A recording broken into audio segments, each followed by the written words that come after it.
Welcome to Bibliocultus, where I review books that I find interesting in the topics of religion, philosophy, history, and fiction. In this episode, I'm going to go over the classic by C.S. Lewis called The Great Divorce. But before I begin, please remember to subscribe to the channel, click the bell for notifications, like the video, share the video, and comment on the video if you have something to say about the content. Please remember that these things do help the channel out, so if you want to help the channel spread, then doing these things will really help the channel out. Keep in mind also that I do put these text of information on the bottom, in which I usually put definitions and additional content that you may read or not. It's up to you. It's just additional to my regular content. So if you read it, you can go back and start where you left off in the actual video and continue with the content. So,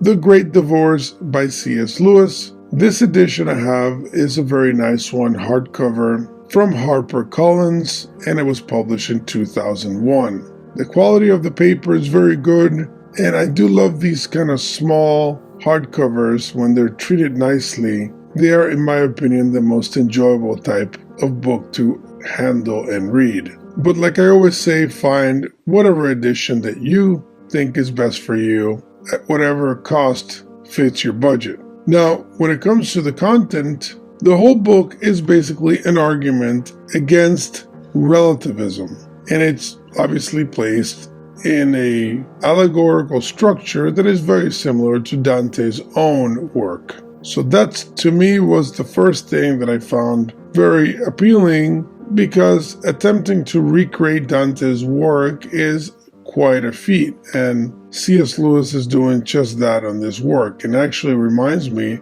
of the ending of Chronicles of Narnia. A lot of the reflection and the analysis that you see at the end of that wonderful work, but in this he can go in specifically to target this topic, and I think that's what makes the work so great. So again, because he's going into the notion that modernism is relativistic and their vision of God itself is chaotic and disjointed, he is utilizing the allegorical structure of hell and heaven within a fictional framework to communicate this. Now, I'm not saying that he believes hell or heaven are allegories. I'm simply saying that he's using his own particular version of hell and his own particular version of heaven to communicate this. And he actually says that in the introduction, to not take the allegorical components of his work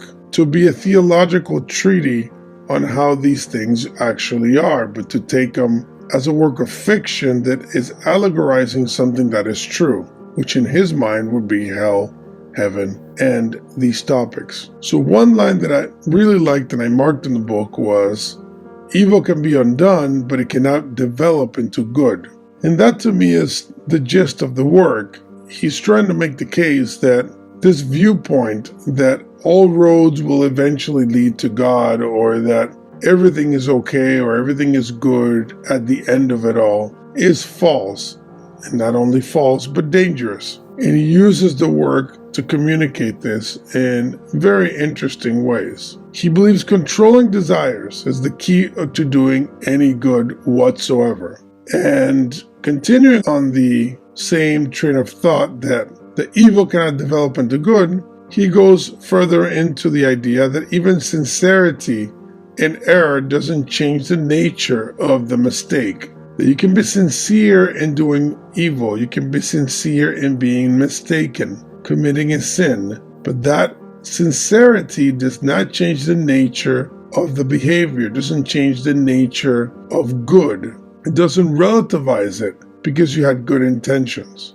And this is a theological topic that has been discussed for hundreds of years. Whether or not your blind adherence to something that is wrong, your ignorance in some way excuses the evil being done. And the argument from C.S. Lewis is it does not. And of course, he has characters in the work that specifically go into this argument. He has an intellectual that is positioned in a hellish seen and is still arguing and debating the ethics of intellectual life, how traveling is more important than arriving at a destination in the case of an intellectual exploration.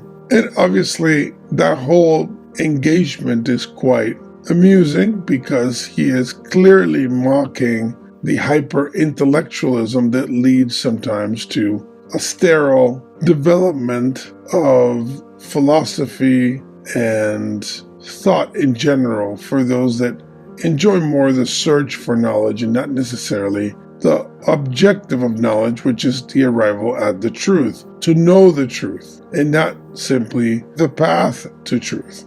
The book also goes into a very clear criticism of the New Age description of God, in which God doesn't really have definitions or a clear character, but is more a God of fluidity and adaptation and of creativity, but not so much a God of justice and binary conceptions of good and evil. And of course, the work is going to be critical of this notion because that very idea is the opposite of a normative definition of what God is. I'll do a small quote here because this book is packed with great quotes. So I'll do a few in this review because I think it will give you a good feel of the work. The first one is a character speaking to a spirit, and the spirit says, "Don't you remember on Earth there were things too hot to touch with your finger, but you could drink them all right? Shame is like that. If you will accept it, if you will drink the cup to the bottom, you will find it very nourishing. But try to do anything else with it, and it scalds."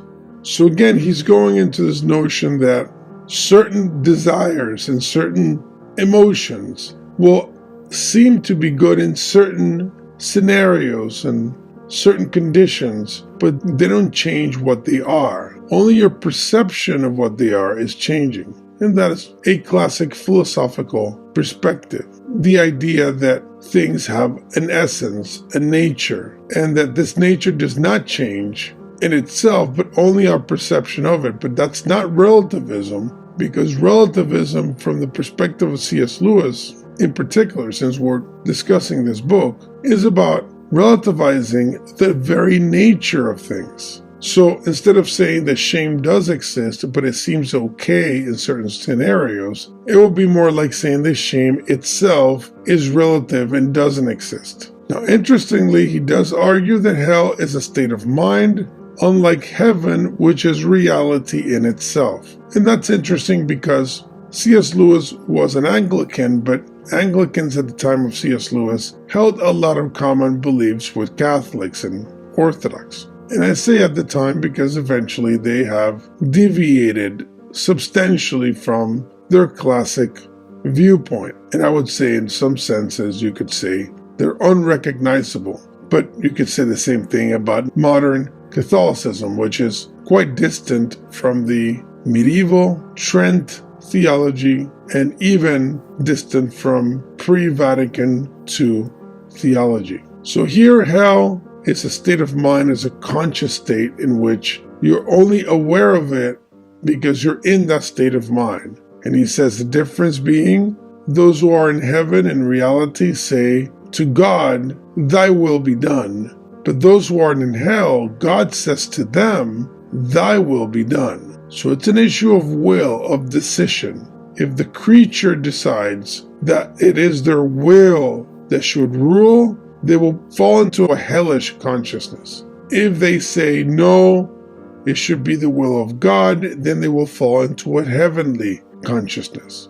Now, a part that I did find to be very profound in his work is when he argues that those that hate goodness are closer to goodness than those that claim to already have it. And what's interesting about that is that this argument is also a classic Catholic argument, but what's a little different is that he's arguing that the passive type, the one that is not actively engaged in goodness, is actually worse than those that hate it, because those that hate goodness are consciously aware of it. And that reminds me of the Vedic conception of goodness, in which the demons, the asuras, are actually very close to being divine, because their hatred of Vishnu, for example, is so intense that it is a form of devotion. Whereas those that are atheistic, for example, are so distant from God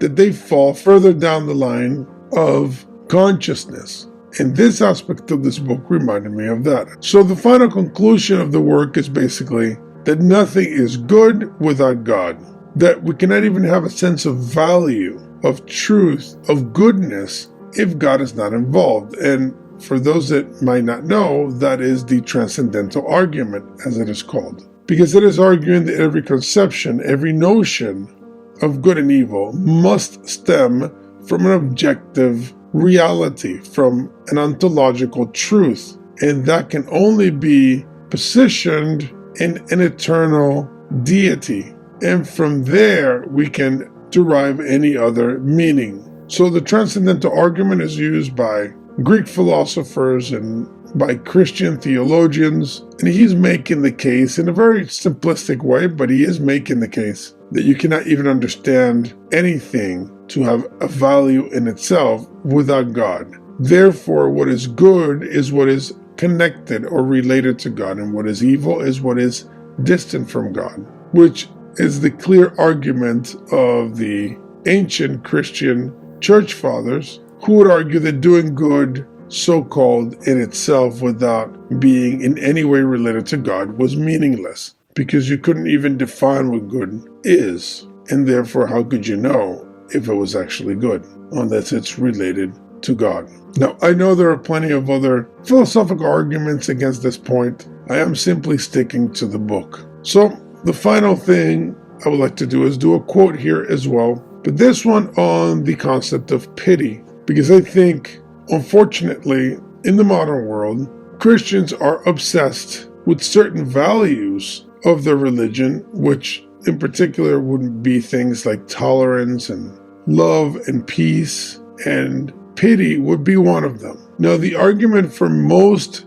Christian theologians for thousands of years, we could say now, has always been that one of the biggest dangers to their religion was a false sense of tolerance, a false sense of pity, a false sense of love, a false sense of peace, because these things can be turned away from God and then used to destroy godly things. In other words, evil can also speak of peace. Evil can also speak of goodness. Evil can also speak of tolerance. Because like all scammers, they will appeal to your emotions. They will appeal to your sense of fairness. But evil will not attempt to appeal to your sense of justice, of righteousness, of objective good. Because if they did, they would be exposed for what they are: snake oil salesmen. So here's the quote. The action of pity will live forever, but the passion of pity will not. The passion of pity, the pity we merely suffer, the ache that draws men to concede what should not be conceded, and to flatter when they should speak truth, the pity that has cheated many a woman out of her virginity, and many a statesman out of his honesty, that will die. It was used as a weapon by bad men against good ones. The weapon will be broken. So you see, he exposes the manipulation of certain emotions to arrive at objectively evil ends. And pity is a great example of that. But also terms like peace, in which you're asked to make peace with evil things, in which you're asked to love evil things, etc., etc. I mean, the list of examples that I could provide is endless. So, wonderful work. To me, it's not only a classic because it's C.S. Lewis, but it is a very important work to understand very basic Christian theology, but also classical moral, ethical philosophy. And these kind of allegorical works are always spectacular to achieve this, because they make you reflect on yourself, on your own life, and your destiny as a soul. And I think irrespective of whether or not you're a Christian or you're a Muslim or you are a Buddhist or whatever you classify yourself as, this work will have a lot of value to you, either as a work to comprehend a viewpoint or as another perspective that can nourish your soul's path to the truth and to the light, if that's where you want to go. So please remember to subscribe to the channel, click the bell for notifications, like the video, share the video, and comment on the video. And I really appreciate the support. So thank you for being with me. See you next time.